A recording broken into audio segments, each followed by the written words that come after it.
Tent सुप्रभात। आज नया टॉपिक है शैलों का श्रेणीक्रम संयोजन। तो एक चीज़ मैं आपको बताना चाहता हूँ, श्रेणीक्रम संयोजन चाहे प्रतिरोधों का हो, चाहे संधारित्रों का हो, चाहे शैलों का हो, जो जोड़ने की विधि होती है तीनों में एक जैसी होती है। यहाँ पर भी हमने 3 सेल लिए हुए हैं।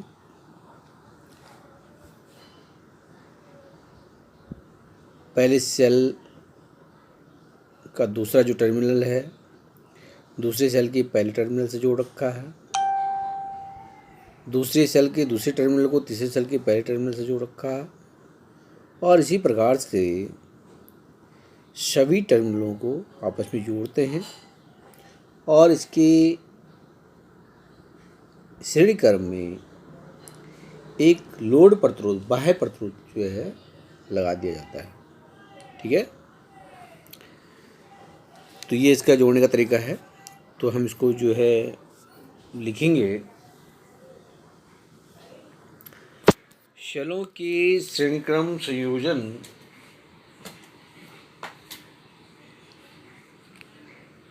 में पहले सेल के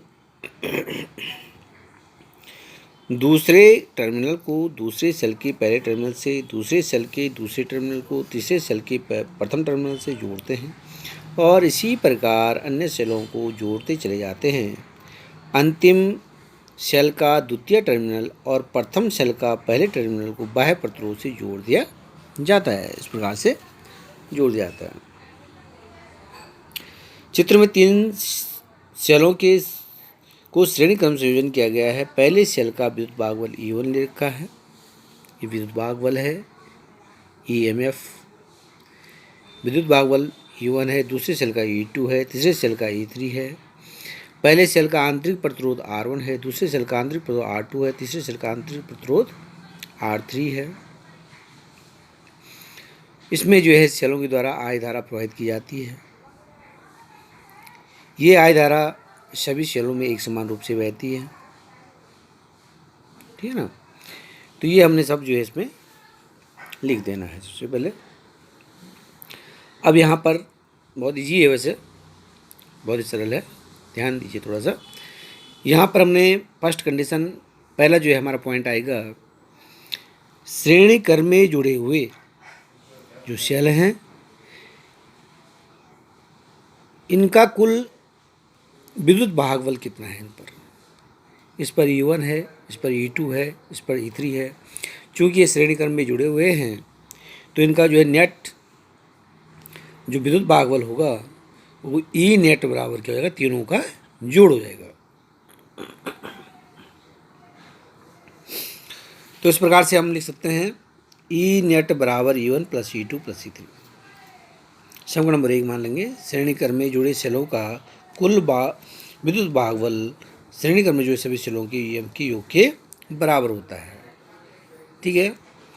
दूसरा हमने देखना है इस पे इंटरनल रेजिस्टेंस, आंतरिक जो प्रतिरोध है, इसका R1 है, इसका R2 है, इसका R3 है। तो इसका हमने कुल आंतरिक प्रतिरोध कितना है उसको हमने ज्ञात करना है। तो कुल आंतरिक प्रतिरोध या तुल्य आंतरिक प्रतिरोध R नेट, हमने स्मॉल R नेट हमने ज्ञात करना है। तो यहाँ पर जो है इसको भी हम क्या कर देंगे, आपस में जोड़ देंगे। तो प्रतिरोधों का श्रेणी क्रम में संयोजन होता है तो तुल्य आंतरिक प्रतिरोध R नेट बराबर क्या हो जाएगा, R1 plus R2 plus R3। बहुत ईजी है। पहले विद्युत भागबलों को निकालेंगे, उसके बाद जो है हमने सेल जोड़ के उसका जो नेट प्रतिरोध निकालेंगे। तीसरा पॉइंट यहाँ पर है, क्योंकि ये तो हमने प्रतिरोध यहाँ पे आपके पास एक और लगा हुआ है जो कि सेल जो लगे हुए हैं उनके ये श्रेणी क्रम में जुड़ा हुआ है। ठीक है ना। तो प्रतिरोध यहाँ पे थोड़ा जो है, इसके अलावा प्रतिरोध ये भी यहाँ पर है, R भी प्रतिरोध है, बाह्य प्रतिरोध। तो पूरा जो परिपथ में जो पूरे परिपथ में जो प्रतिरोध होगा वो R भी होगा। तो इस प्रकार से हम यहाँ पर जो है पूरे परिपथ में प्रतिरोध का मान ज्ञात कर लेते हैं। चूँकि बाह्य प्रतिरोध R आंतरिक प्रतिरोधों के साथ श्रेणी क्रम में है, अतः पूरे परिपथ का कुल प्रतिरोध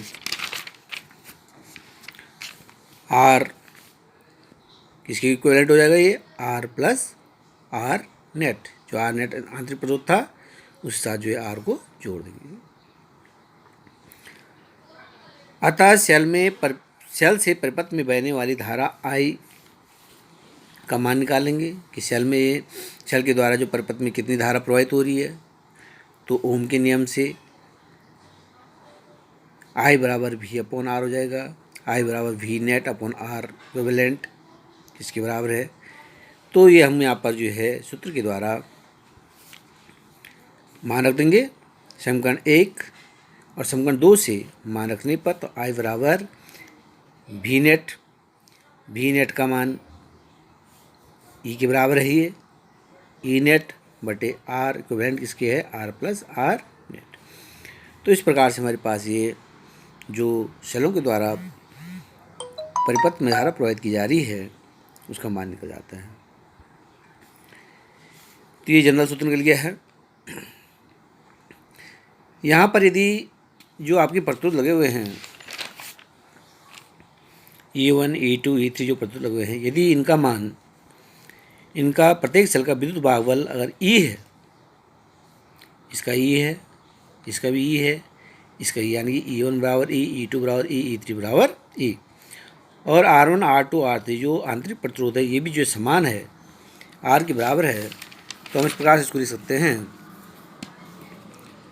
E1 बराबर E2 बराबर E3 बराबर E लिख सकते हैं। तो हमारे पास कुल विद्युत वाहक बल हो जाएगा E1 plus E2 plus E3 बराबर 3E, E प्लस E बराबर 3E, E नेट बराबर 3E हो जाएगा। इसी प्रकार से R1 बराबर R2 बराबर 3,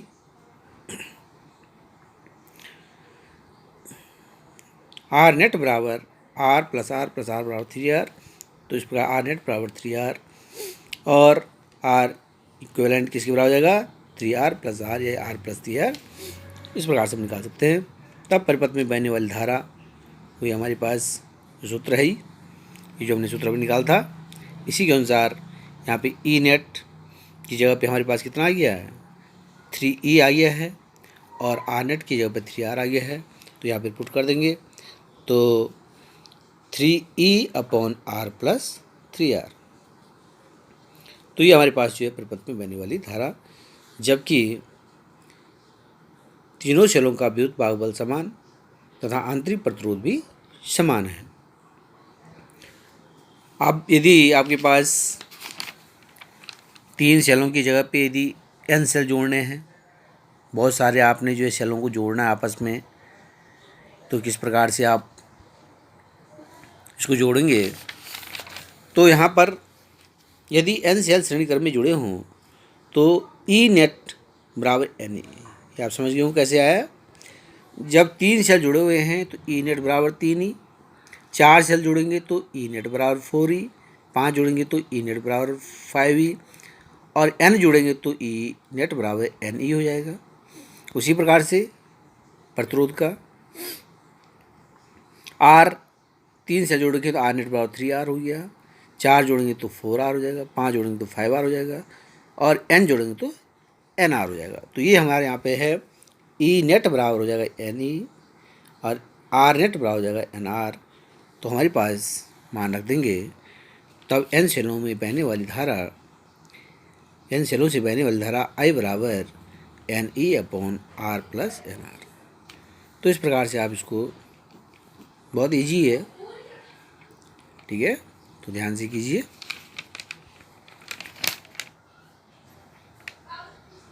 तो ये आपके पास हो गया सेलों का श्रेणीक्रम संयोजन। अब देखते हैं हम सेलों का समांतर संयोजन किस प्रकार से होना है।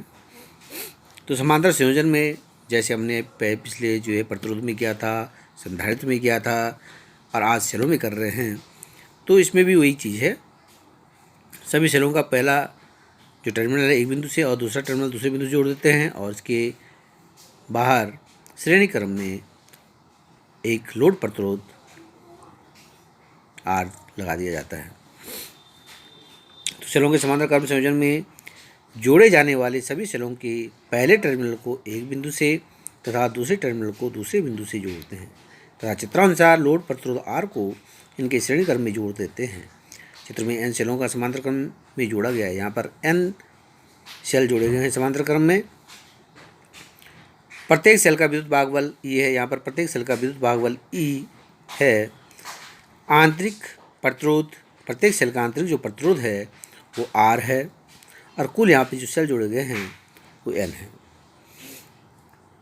तो फर्स्ट कंडीशन यहाँ पर हमने जो है विद्युत भागबल ज्ञात करना है कि इस पर जो है सब पर कितना विद्युत भागबल होगा। चूँकि हमारे पास ये समांतर क्रम में जुड़े हुए हैं तो बिंदु A और B के बीच में जुड़े हुए हैं, प्रत्येक बिंदु A और B के बीच में जुड़े हुए हैं, तो यहाँ पर कुल जो विद्युत भागबल होगा एक सेल के विद्युत भागबल के बराबर होगा। किसी भी एक सेल के विद्युत भागबल के बराबर होगा क्योंकि A और B दो बिंदु से जुड़े हुए हैं। तो इस प्रकार से आप इसको लिख सकते हैं, समांतर क्रम में जुड़े सेलों का कुल विद्युत भागबल E नेट बराबर हो जाएगा E। दूसरा पॉइंट है जो आपके पास आंतरिक प्रतिरोध है। तो आंतरिक प्रतिरोध आप देख रहे हैं ये समांतर क्रम में जुड़े हुए हैं। तो समांतर क्रम वाले सूत्र से जो प्रतिरोधों का समांतर क्रम सूत्र है उससे हम यहाँ पर जो है इसको निकाल लेंगे मान को। तो समांतर क्रम में सेलों का आंतरिक प्रतिरोध का संयोजन समांतर क्रम में है, अतः इनका कुल आंतरिक प्रतिरोध 1/R नेट निकालना है हमने, जो हमने पिछले उसमें प्रतिरोधों का समांतर क्रम पढ़ा था। 1/R बराबर 1/R1 plus 1/R2 plus 1/R3 plus इसी प्रकार से जितने भी सेल जोड़ते चले जाते हैं। तो यहाँ पर 1/R नेट बराबर पहले सेल का 1/R plus 1/R plus 1/R plus कितने सेल आपके पास जुड़े हुए हैं, n सेल जुड़े हुए हैं तो n सेल ले लेंगे। यहाँ पे 1/R नेट बराबर इसका एलसीएम ले लेंगे, एलसीएम इसका जो R आ गया। तो इस प्रकार से 1 + 1 + 1 प्लस कितने सेलों के लिए, n सेलों के लिए, n सेलों के लिए हो गया है।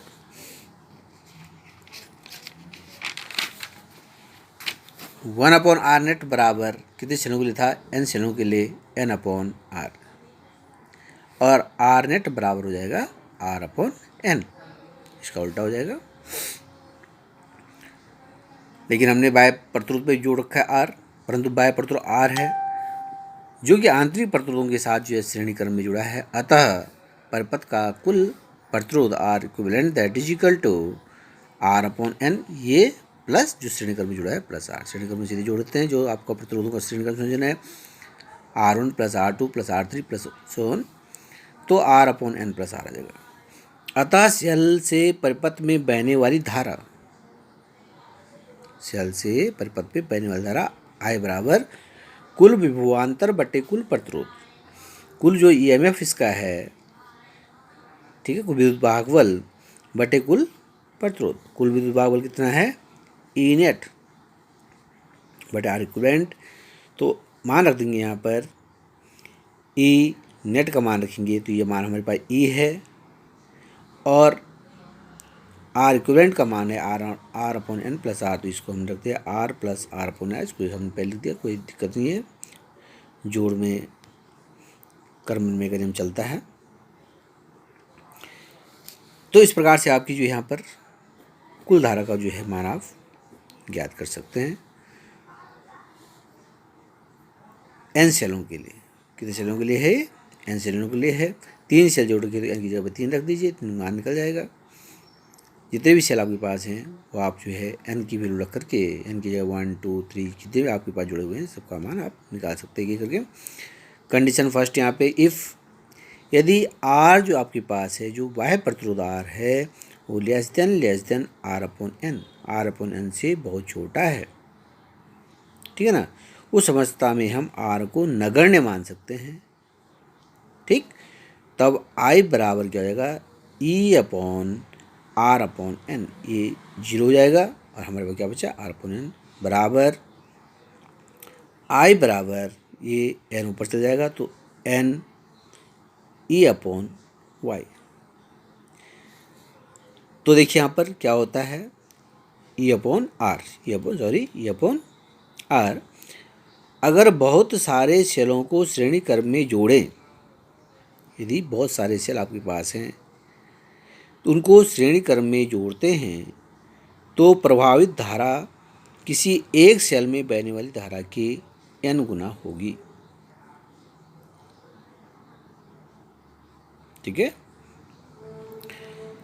केस सेकंड है, यदि R is greater than R upon n, यदि R का मान R अपॉन से बड़ अधिक है तो उस अवस्था में यहाँ पर R अपॉन एन को हम जो है नगण्य मान लेंगे। ठीक है। तो हमारे पास क्या बचेगा, I बराबर ई अपॉन आर। इस स्थिति में जो कुल धारा बहेगी वो विद्युत वाहक बल सेल के, किसी एक सेल के विद्युत वाहक बल तथा बाह्य प्रतिरोध के अनुपात के बराबर होगी। किसी एक सेल के ईएमएफ तथा बाह्य प्रतिरोध आर के जो है बराबर होगी। तो इस प्रकार से आप यहाँ पर इन दोनों को आप आराम से कर सकते हैं, श्रेणी क्रम संयोजन, समांतर क्रम संयोजन। ठीक है, ओके।